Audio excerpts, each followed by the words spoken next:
Hello, everyone. My name is Brandi Howard. I'm going to be interviewing David McCorkhill. He is a 44-year-old white male, and we're going to be discussing gender roles. David was raised in a traditional mother-father family. He is a husband and father of two. David is not currently working a paying job, but he stays at home working around the house and watching the children. So let's get started. So, David, do you think that boys and girls are genetically disposed to, say, playing for trucks for boys or Barbies for girls, or is it a learned behavior by parents and society? It is a learned behavior by parents and society. And why do you believe that? Why do I believe that? Because it can go either way. Little boys can play with Barbies or little girls with trucks. It just depends on the environment that they were raised in. All right. So, do you think that society places stricter rules on how girls behave in public or at home rather than boys? Say, little girls have to keep their legs closed when they're sitting down, where boys can be sprawled out. Oh, yeah. Why? Because there's weirdos out there, and yeah. That's why little girls got to keep their legs crossed. But is that showing that girls are more disposed to being harmed by other people? Is that like teaching them, oh, you have to do this way, or something is going to happen, that weirdo's going to come get you? It's really a tough question. There's multiple answers to that question. Okay, well, moving towards something similar, what is your stance on the statement, boys will be boys?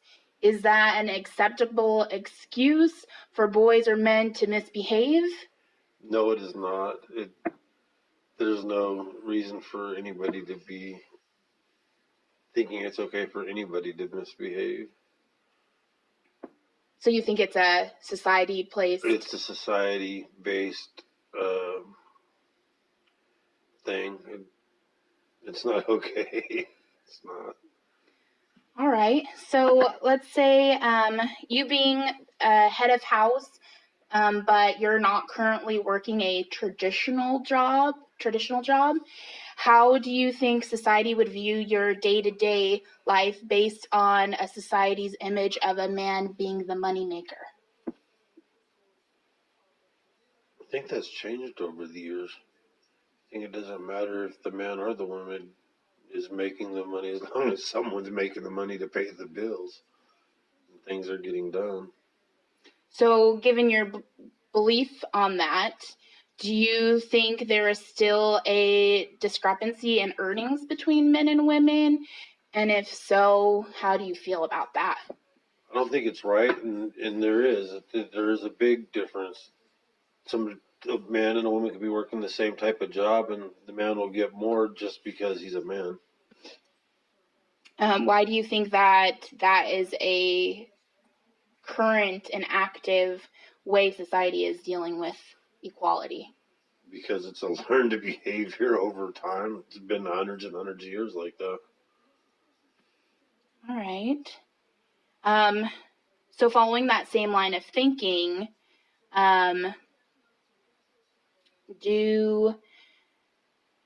after all the strides that we as America have made towards this equality between men and women, how do you feel about the fact that there is still a discrimination between women and men when it comes to consumer services, such as your body washes, or you getting a haircut for $5 versus a woman getting a haircut the same amount off for $15?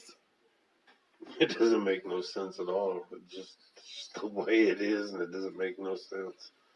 Do you feel that, I don't think it's fair. I really don't.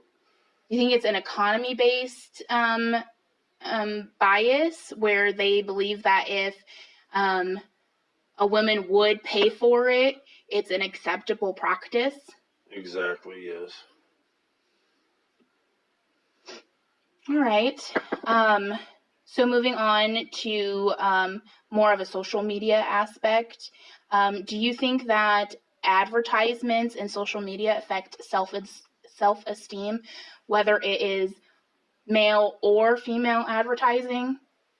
Depends on the product and the way they're advertising it. So let's say I watched one of our videos for this week's class, and it described a woman being half painted in a mural, and she was an object. Would that make it more of a tool to make a female feel like she's just there to look pretty? It could be, or it could be art. It just depends on the scenario that it's played out in and the advertisement or whatever. Do you also think it's a viewer's perspective? It could. Everybody has different opinions on everything. Okay. So following again that same line of thinking, how do you view the stance social media plays on the idea of a female beauty? Do you think that women should feel shamed if she does not fit this typical image that society portrays a female should be? It's not society that portrays it that way. It is the social media outlets and everything else. It's just to sell products. But doesn't it affect how a woman feels? It would affect how a woman feels, I believe, because they want to fit that image that society wants them to fit. Do you think that should change? And if so, like, how would we go about changing it? It should change, and really, I've noticed more commercials that don't have the ideal people in them anymore. So we are making changes. Okay. And then one of the last questions I'll be asking you today is, do you think that as of today, we are upholding Title IX, which is where girls or women should have the same opportunities for equal education as boys, including sports, is being upheld? I believe so. All right. Can you give an example? You're in school. I am in school. You're getting girls are playing basketball, football. They're playing out wrestling, which used to be just all male sports, and females weren't allowed to play those sports, and now it's big. Do you think that has an impact on the way society should be changing, like in a positive trajectory where equality is being upheld as a general rule? Yes. All right. And you want me to explain? No. All right. Well, thank you for sitting with me and talking to me. I very much appreciate it. No problem. Have a good evening.